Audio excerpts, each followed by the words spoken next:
সেই কমেন্টসটা হলো কোন এক শুভাকাঙ্ক্ষী লিখছেন, আপু আসসালামু আলাইকুম, আমার লিঙ্গটা একটু দুর্বল, শক্ত হয় না, কিন্তু আমার প্রবল ইচ্ছা করে।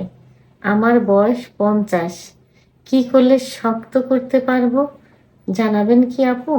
দেশের এবং প্রবাসের ভাই বোনদের প্রতি সালাম। আসসালামু আলাইকুম, আমি প্রভাষক ডাক্তার রিক্তা পারভিন, হোমিওপ্যাথি এবং আয়ুর্বেদিক চিকিৎসক। আজকে খুব সুন্দর একটা কমেন্টস আসছে, যে কমেন্টসটা অনেকেই বলে থাকে। মানে এখন প্রায় যৌন অক্ষমতার পুরুষ রোগী শুধু একটা কথাই বলে, আমার লিঙ্গ শক্ত হয় না, কি করে শক্ত করব। এটা 21-22 বছরের ছেলেও বলে, মধ্যবয়সীও বলে, আবার বয়স্করা বলে। ধন্যবাদ ভাইয়া সুন্দর একটা কমেন্টস করার জন্য। একই কমেন্টস অনেকেই করে থাকে।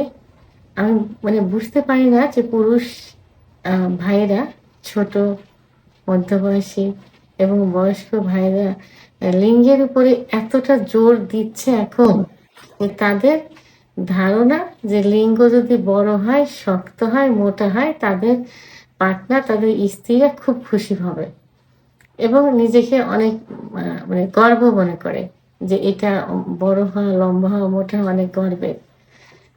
সেক্সুয়াল দিক থেকে এটাই মনে করে। কিন্তু আসলে না, লিঙ্গ আসলে এমনি এমনি তার নরম হয়ে যায় না, আর আর এমনি এমনি কিন্তু শক্ত হয় না। এর পিছনে তো কারণ আছে।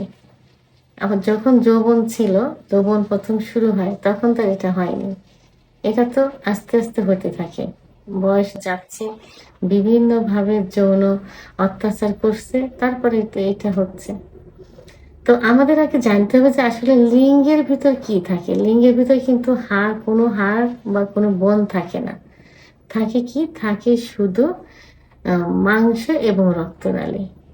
এই রক্তনালীর ভিতর দিয়ে যত রক্ত সঞ্চালিত হবে বা চলাচল করবে, লিঙ্গ তত শক্ত হবে বা উত্থান হবে এবং মোটা হবে।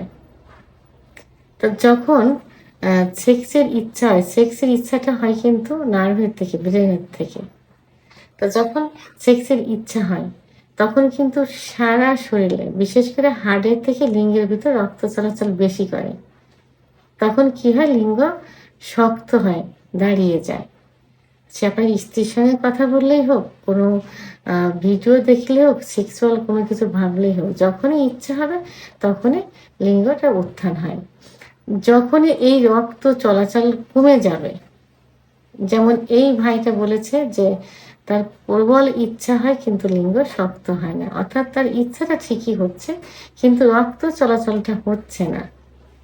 আর না হওয়ার কারণে, হচ্ছে না বা কম হচ্ছে, না হওয়ার কারণে লিঙ্গ শক্ত হয় না বা উত্থান হয় না। তাহলে রক্ত চলাচল সাধারণত দেখা যায় যে অতিরিক্ত হস্তমৈথুন, অতিরিক্ত বিছনায় ঘর্ষণ দিয়ে বীর্যপাত, অতিরিক্ত স্বপ্নদোষ, বিশেষ করে পুরুষের যে হরমোন থাকে, সেক্সুয়াল যে হরমোন থাকে, টেস্টোস্টেরন হরমোন কমে গেলে এই সমস্যাটা হয়, অর্থাৎ উত্থানজনিত। আমার যৌন অক্ষমতার একটা পার্ট কিন্তু উত্থানজনিত সমস্যা। এই এই এই হস্তমৈথুন কারণে, অতিরিক্ত ঘর্ষণের কারণে লিঙ্গের ভিতর যে শিরাগুলো থাকে, এই শিরাগুলো সংকুচিত হয়ে যায় বা চিকন হয়ে যায়, যার কারণে রক্ত চলাচল করতে পারে না, আর তখনই উত্থানজনিত সমস্যা হয়।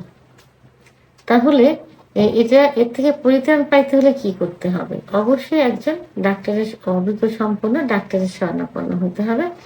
ডাক্তার কি করবেন? কিছু পরীক্ষা নিরীক্ষা দিবেন, যেমন হরমোন পরীক্ষা দিবেন, কিছু ব্লাড টেস্ট দিবেন। দেওয়ার পরে এটা বোঝা যাবে যে কেন হচ্ছে না। নর্মালি কেন হচ্ছে না এটা আমরা বুঝতে পারছি যে লিঙ্গের শিরাগুলো সংকুচিত হয়ে গেছে এবং হরমোন কমে গেছে। তো এই কারণেই এই সমস্যাটা হচ্ছে। আর ডাক্তারের কাছে গেলে পরীক্ষা করলে আবার কনফার্ম হওয়া যাবে এবং সেইভাবে চিকিৎসা দিলে এটা আবার আগের মতো হয়ে যাবে। কিছু খাবারের ওষুধ, বিশেষ করে হোমিওপ্যাথি চিকিৎসার মাধ্যমে এইটা চিকিৎসা কিন্তু সবথেকে পারফেক্ট চিকিৎসা হয়। ওষুধের মাধ্যমে কি করতে হবে, শিরাগুলো প্রসারিত হয়ে যাবে, হরমোন বৃদ্ধি পেয়ে যাবে। কিছু খাবারের ওষুধ এবং কিছু ব্যবহারের ওষুধ, যেটা গরম পানির ভিতর দিয়ে সেই দিতে হবে, অথবা হালকা ম্যাসেজ দিতে হবে। দিলে কি হবে, শিরাগুলো আবার প্রসারিত হবে, লিঙ্গের ভিতর দিয়ে রক্ত চলাচল শুরু হবে, অর্থাৎ রক্ত সঞ্চালন শুরু হবে। তখনই এই উত্থানজনিত সমস্যার সমাধান হয়ে যাবে। এই জন্য কখনোই ওইভাবে বলা যাবে না, এটাকে খুব মানে নর্মাল ভাবা যাবে না যে শক্ত হয় না, কি করে শক্ত করব। এটা কোনো মেডিকেল ভাষা হলো না। মানে কেন এই সমস্যা হচ্ছে, কিভাবে সমাধান করা যায়। তো ভিডিওটি সম্পর্কে যদি কোনো মতামত থেকে থাকে অবশ্যই কমেন্টসের মাধ্যমে জানাবেন। আর ভিডিওটি ভালো লাগলে লাইক, কমেন্ট, সাবস্ক্রাইব করে আমার সঙ্গে থাকুন। আল্লাহ হাফেজ।